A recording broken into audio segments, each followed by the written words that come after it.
There are some questions in history that nobody wants to be the one to ask. This is one of them. For the next 9 minutes, we are going to walk through how 4 ancient civilizations handled the single most universal human problem that no historical documentary, no textbook, no museum exhibit has ever been willing to discuss with you. What they did when they were done. Buckle up. It gets weird. Welcome to Archaia. Toilet paper was invented in China in the year 589 AD. It did not arrive in Europe until the 1800s. It did not become standard in American homes until after World War I, which means that for approximately 98% of human history, every single one of your ancestors solved this problem differently. Some of them used sponges, some used pottery, some used the names of their political enemies, and one civilization, in particular, came up with a system so unsettling that modern archaeologists are still arguing about whether it actually happened or whether the Romans were just messing with us. Let's begin in Greece. In ancient Athens, around the 5th century BC, when a citizen needed to relieve themselves, they did not reach for a roll of paper.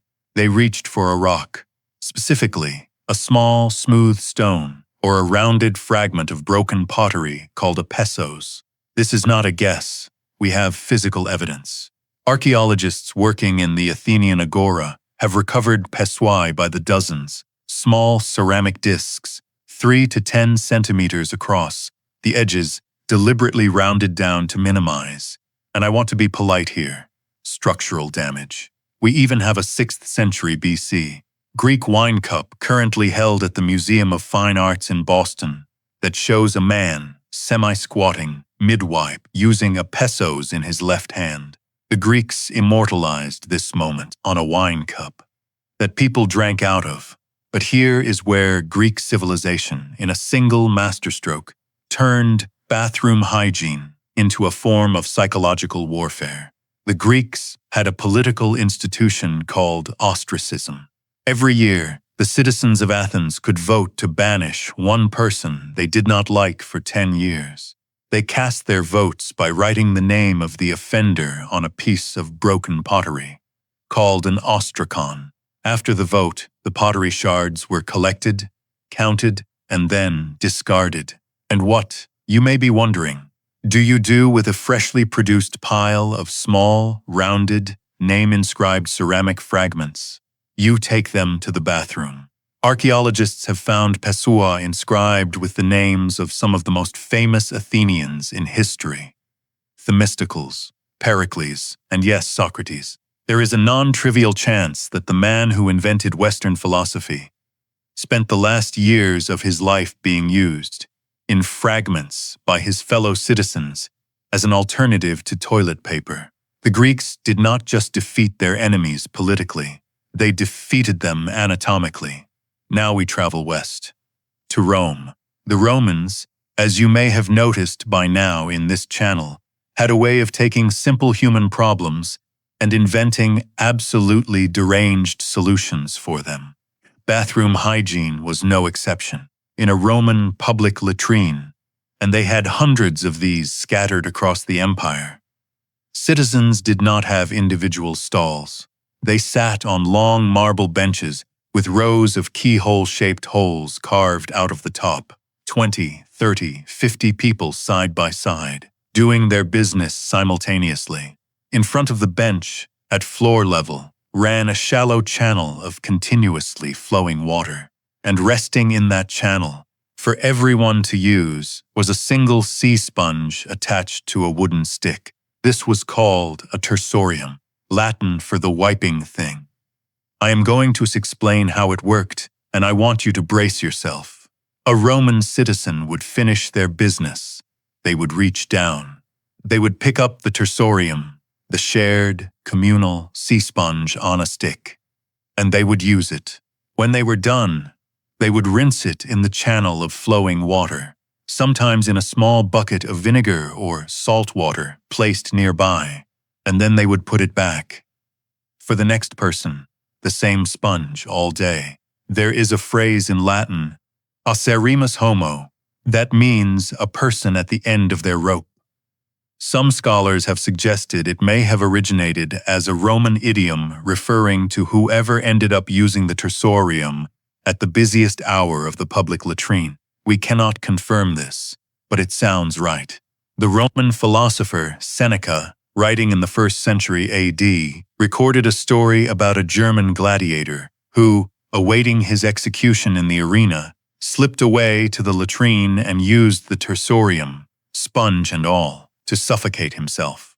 The man chose death by toilet brush over death by lion, which tells you everything you need to know about what Roman public toilets were like.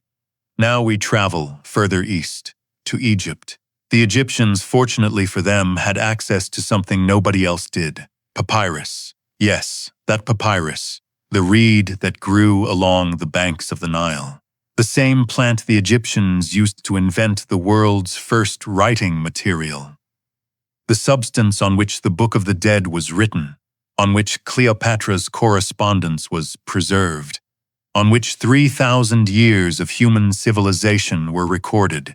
The Pharaoh, in his palace, used soft, freshly harvested papyrus reeds. For the rest of the population, linen rags, smooth river stones, handfuls of sand, or, and this was perhaps the most popular option for ordinary Egyptians, a quick swim in the Nile. The same Nile that everyone else was also swimming in. The same Nile that supplied the drinking water.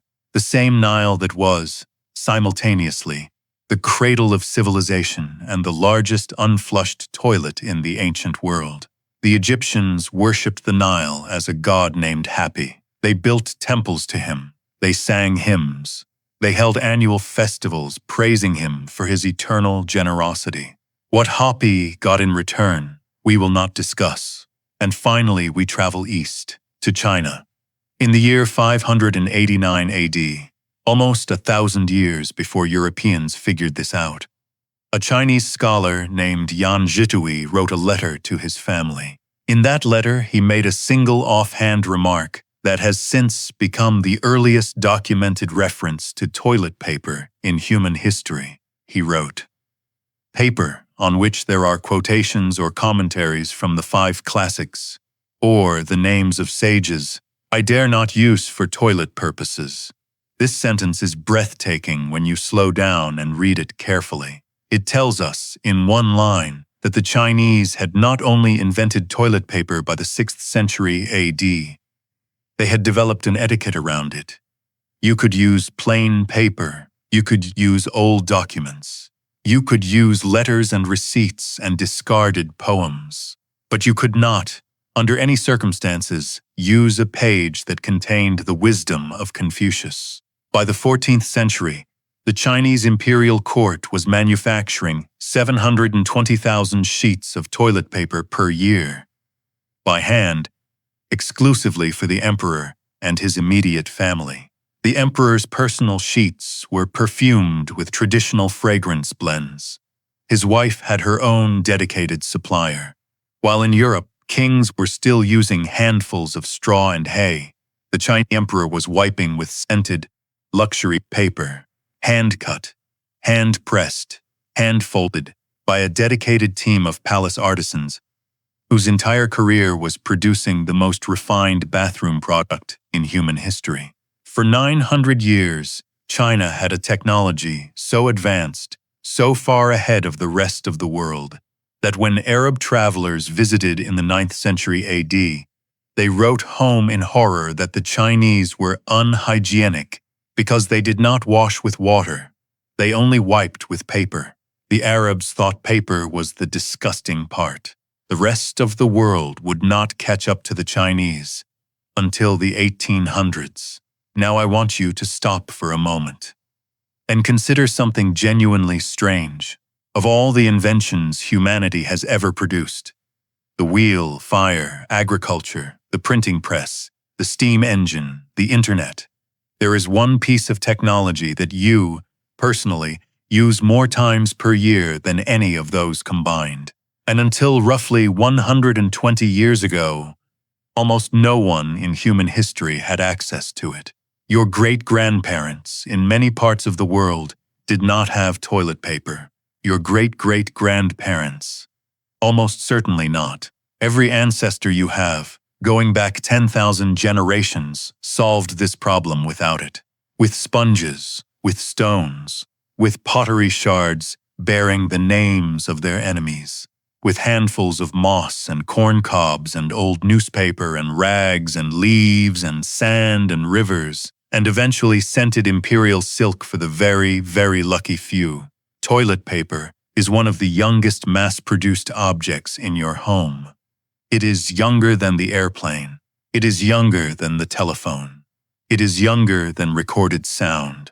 You live in the first generation of human beings, in the entire history of our species, who has been able to take this entirely for granted. Ancient humans didn't have toilet paper. They didn't have plumbing. They didn't have privacy. They had sponges on sticks and shards of their political enemies, and the slow, patient, eternal flow of the Nile. So the next time you tear off a square of 2-ply, ultra-soft, lightly quilted, dermatologically tested, hypoallergenic toilet paper, just remember, for most of human history, that square was a rock.